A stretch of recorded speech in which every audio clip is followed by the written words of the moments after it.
Welcome to the Learning Pines YouTube. We hope this video helps. You start by preparing images and uploading them to Roboflow. This is where accuracy begins.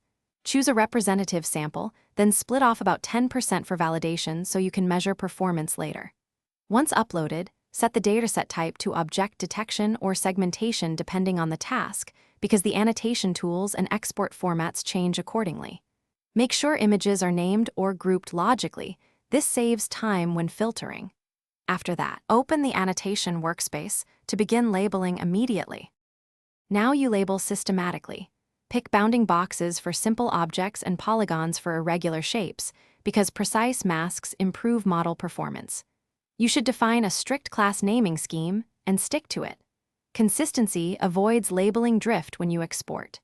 Use keyboard shortcuts and auto-annotation assists to increase throughput, and label the hardest examples early so you set a quality bar. Also attach tags like occluded or blurred when applicable, since those metadata fields help later filtering and model diagnostic. Finish by reviewing annotations in the Roboflow preview. This uncovers missed labels or overlap errors, and you should fix those before any export. Next, select the export format and augmentation settings and set a target image size to match your training pipeline. Export once review passes. If results later fall short, troubleshoot by checking labeling consistency, class balance, and edge case coverage, because most training failures trace back to data quality rather than model code.